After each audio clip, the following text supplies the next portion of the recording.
The situation here in Santa Monica, California is very fluid. You can see police here now firing tear gas into the crowd. They are trying to push these folks back. Earlier today, just a few blocks away, there was looting underway nearby. Police seem to have had enough.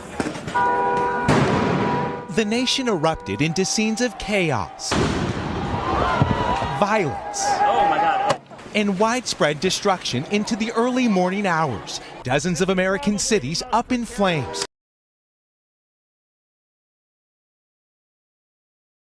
After some protests turned into riots, often followed by looting, as a nation simmering with unrest unraveled. How long can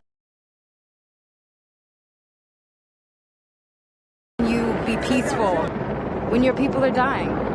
In Los Angeles, hours before a curfew was ordered, the city became a war zone. After attempting to breach television studios, large groups torched police cruisers as officers fired back with rubber bullets.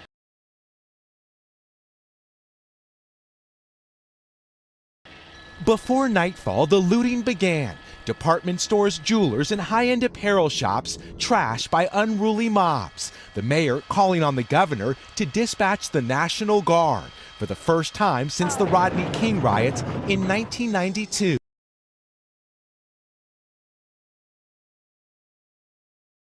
Strikingly similar scenes and issues of injustice, 28 years apart. We've seen this before in Los Angeles. When the violence escalates, no one wins. After 3 nights of protest and violence, the state of emergency in Los Angeles mirrored by pockets of anarchy nationwide. Described as all hell breaking loose in Seattle,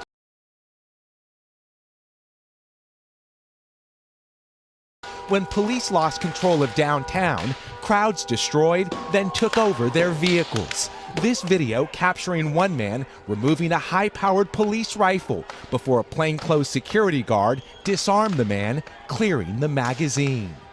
But there was also troubling scenes caught on camera at the hands of police. This video appearing to show an officer putting his knee on the neck of someone taken into custody before another officer pulls his leg off. A shocking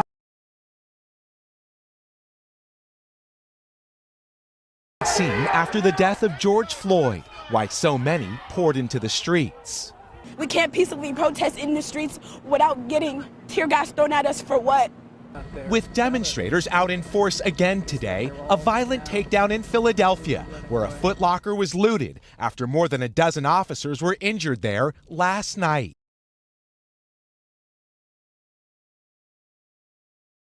All right, Rod.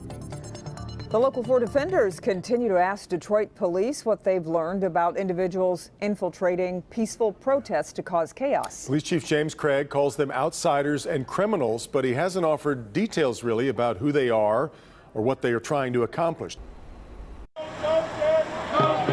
Protests in Detroit. In the middle of it, a Metro Detroit mom who felt strongly about adding to the peaceful protests. And I think everybody in this sense wants to get involved. But Friday night, chaos broke out. Tear gas headed her way. And some protesters on walkie-talkies also stood out to her. Not a lot of people know this, but they're very highly organized. They have walkie-talkies. They deliberately tried to infiltrate the protests and blend in. I started noticing that they started putting bricks in their backpack. So when I saw that, I immediately thought that, okay, I'm going to film this. You know, where were they getting bricks? Where would they get where? You know, there were checkpoints and they were just like randomly placed. What did you say when you confronted them? I started filming. I said, these people have bricks in their backpacks. They're going to try to start a riot. Okay, so these protesters put bricks in their backpack? Join the cops, you want to be a cop, man. Who? I mean, we always are trying to answer that question. Nobody really knows who they are. She also followed them. Others did too, sending the defenders these photos of some armed with spray paint, tagging the TCF Center with the Antifa symbol. Police continue to call out outsiders. The defenders continue to ask, who are they? Wondering if you were learning anything about people that are here, about their backgrounds, if they have political agendas, if they've said things online. Sean, I am not going to talk about intelligence. I don't know how many different ways I can say it.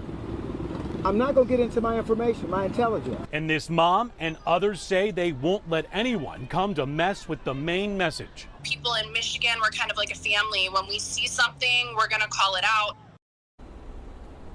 Let's talk about the legalities of all this. If there's people in from out of town planning things, if anyone been arrested. Late today, Police Chief Craig indicated of the hundreds of curfew tickets written, those tickets may be thrown out completely in the next couple of days. We checked with the prosecutor's office. A handful of felony cases were submitted. Most were rejected. Only 2 were approved. One, a woman from Tennessee here who was armed with a taser, or at least had a taser in her bag. And another from Friday night, a man from Southfield who allegedly tried to run down a police officer.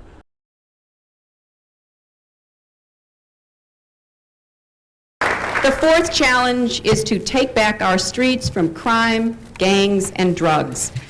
And we have actually been making progress on this count as a nation because of what local law enforcement officials are doing, because of what citizens and neighborhood patrols are doing. We're making some progress. Much of it is related to the initiative called community policing, because we have finally gotten more police officers on the street. That was one of the goals that the president had when he pushed the crime bill that was passed in 1994. He promised 100,000 police. We're moving in that direction, but we can see it already makes a difference. Because if we have more police interacting with people, having them on the streets, we can prevent crimes. We can prevent petty crimes from turning into something worse.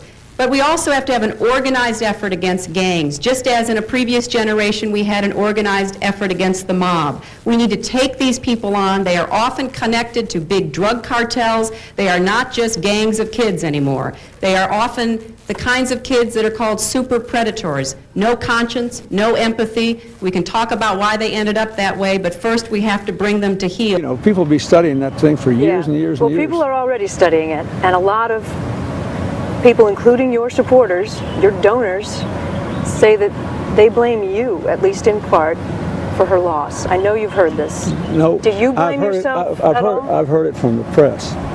And I will not comment on this because it interferes with the issue, which is who should be elected in November. I made hundreds and hundreds of speeches, Kate. I bragged on Senator Obama hundreds of times. Now, I will be glad, as soon as this election is over in January, to have this conversation with you and everybody else. I have very strong feelings about it. But I live out here. I live out here it's bad for him to go in the fact-based world. I don't like this kind of modern reporting that says, so-and-so anonymous says this, you know they all say this. Jim Clyburn, not anonymous. New York Times came out. Not my supporter. Jim Clyburn. Long friend of yours, longtime friend. Used to be. He is not he was not Hillary's supporter.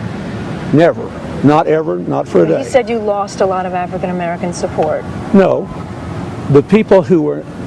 He said you severely damaged your standing with African Americans. Yeah, that may be. By the time he got through working on it, that was probably true. That 1994 crime bill, it did contribute to mass incarceration in our country. The 1994 crime bill was signed by President Bill Clinton. You know, this was a pretty significant bill at the time, and President Clinton and Senator Biden at the time were right that the bill was significant. The most significant federal effort to deal with violent crime in America that has ever been undertaken. And at the time, the Congressional Black Caucus was part of the debate around the crime bill.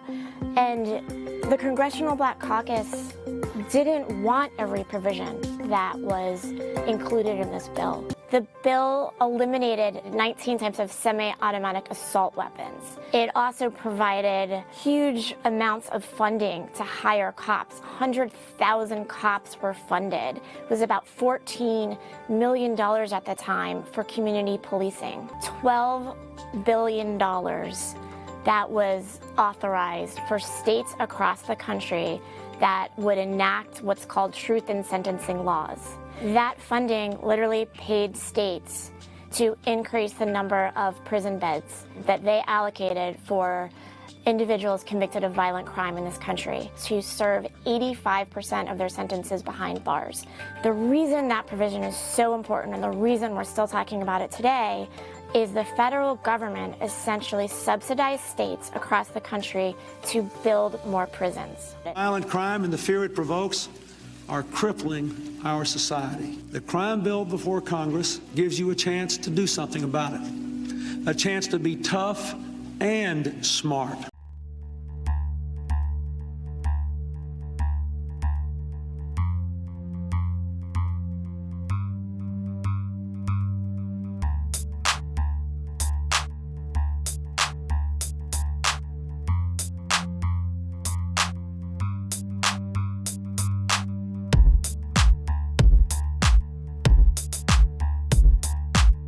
If you're not familiar with the United Nations and some of their theories towards disarming citizens of nations, not just specifically this nation, I will have a link down below that will kind of give you an idea of what this is. But the family of George Floyd a couple days ago sent a letter to the United Nations and asked them to assist with coming into the nation to disarm the police. Yes, that's true. They have written a letter to the United Nations, and the family's attorney, Ben Crump, had this to say, and I'm going to read the quote. When a group of people of any nation have been systemically deprived of their universal human right to life by its government for decades, it must appeal to the international community for its support and to the United Nations for its intervention. Now, the United Nations, like I said, are a police force, basically. It's a bunch of people serving in the armed forces or police, national police forces from around the globe that team up, and they go together in groups, and they wear their blue helmets, and they go and basically try to keep the peace in certain areas. But their peacekeeping efforts are just like stacked with some anti-gun policies. Now, also keep in mind the numerous amounts of disarmament officer positions that have been posted in the last 4 months by the UN. They had hired a lot of people, but we don't call in a foreign army to come disarm police officers. And it's not just that, it's more than that. I'm going to read you 4 highlights of the UN Small Arms Treaty, which is what they operate by. This is what they want to do wherever they go. They look to do 4 things. 1, to reduce the existing stockpile of weapons to include what the citizenry hold.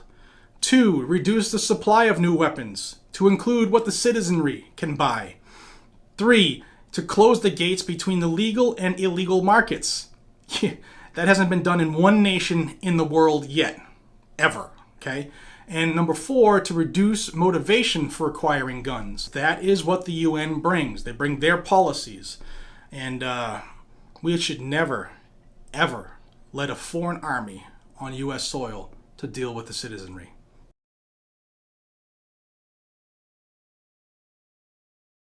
Mitt Romney is the first known Republican senator to join the George Floyd protests. The Utah senator marched in a Black Lives Matter demonstration in Washington yesterday. Romney was wearing a mask, and he marched alongside a group of evangelical Christians. He tweeted out 2 pictures of himself with the caption, "Black Lives Matter." On Saturday, Romney shared a picture of his father participating in civil rights protests in the late 1960s.